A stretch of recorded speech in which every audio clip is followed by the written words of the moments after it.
नमस्कार, inside Bharat TV देख रहे हैं आप। मैं हूं विकास गोस्वामी और यह जो सेटअप है वो पत्रकार चाय वाला सेटअप है। पत्रकार चाय वाला का जब ये बोर्ड लगा था तो सबसे पहले किसी सेलिब्रिटी के यानी कि ब्लू टिक वाले के फेसबुक पेज से अगर वो वायरल हुआ था तो वो है मनीष कश्यप जी, जिनके पेज से यह बोर्ड का फोटो, ये पूरे ठेले का फोटो पड़ा था। आप ब्लू टिक बोल रहे हैं और ससुरा फेसबुक वाला आज तक ब्लू टिक वेरीफाई हमारा किया ही नहीं। हाँ, पेज पे फॉलोअर है और मैंने तो हम लोग ब्लू टिक मान लिए हैं ना। ब्लू टिक जरूरी नहीं है कि ब्लू टिक रहे। और पत्रकार हैं आप तो बातों में उलझा ही देंगे। और मान लिया ब्लू टिक तो समझिए कि ब्लू टिक है और हमने पोस्ट किया था। ब्लू टिक का दरअसल मतलब सिर्फ यही होता है मैं कि समझ गया था बातों को। तो कैप्शन था कि पत्रकारों को अब यही दिन देखना बाकी रह गया है। अब मैं मंतव्य पूछना चाहता हूँ, पहला सवाल तो यही है। जो ईमानदार पत्रकार है उसके पास पैसा कहाँ से आएगा, ये चीज़ें हैं।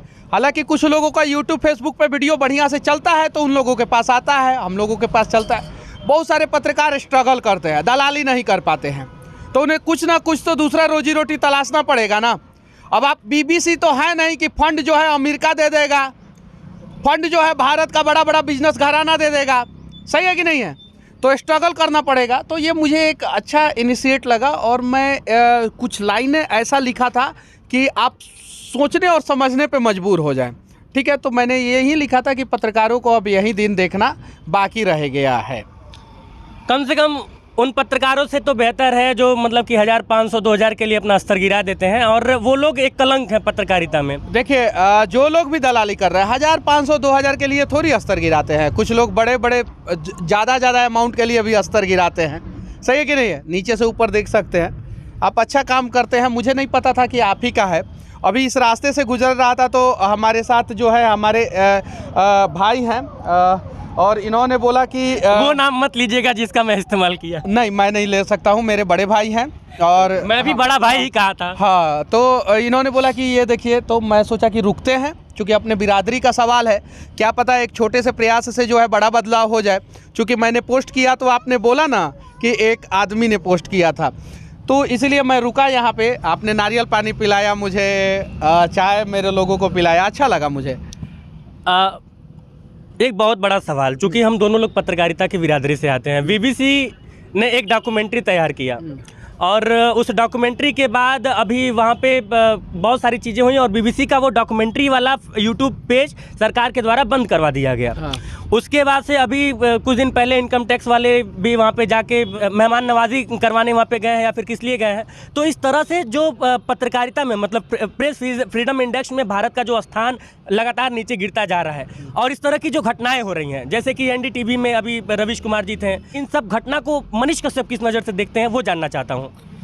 देखिए, रवीश कुमार जी तो अपने मन से एनडीटीवी छोड़े। एनडीटीवी का मालिक जो है अडानी बन गए।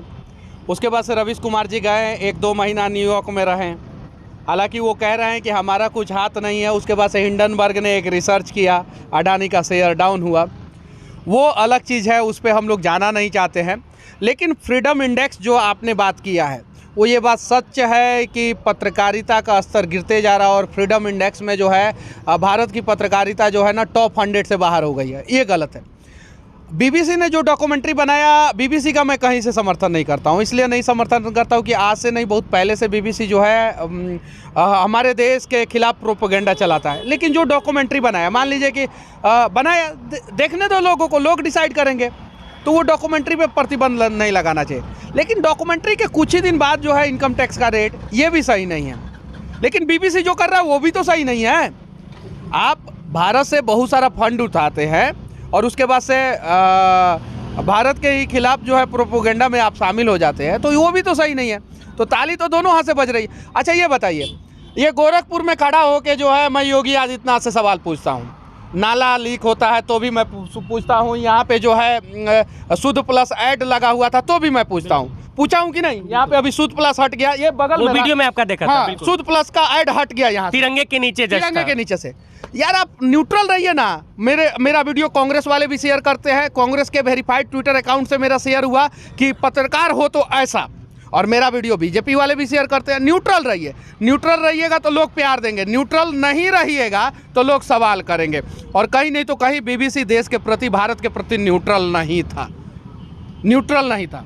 सवाल कुछ लोग यह भी करते हैं कि क्या वो देश के प्रति न्यूट्रल नहीं है या फिर किसी एक पर्टिकुलर सरकार के प्रति, एक पर्टिकुलर पार्टी के प्रति आप न्यूट्रल। 2014 के पहले का उसका रिपोर्ट देखिए ना, जब कांग्रेस की सरकार थी तो उस समय भी वही बीबीसी डॉक्यूमेंट्री बनाता है, भारत का भूखा नंगा ये वो दिस दैट, बनाइए ना।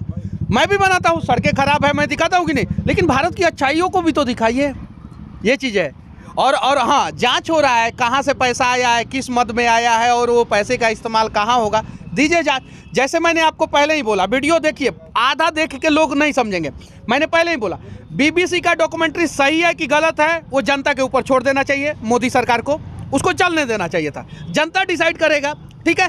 वैसे ही बीबीसी को भी अब न्यूट्रल हो जाना चाहिए कि इनकम टैक्स का रेट है, अगर आप सही होंगे तो निकल जाएंगे, नहीं सही होंगे तो नहीं निकलेंगे, फंस जाएंगे, बिल्कुल। ये चीज़ है।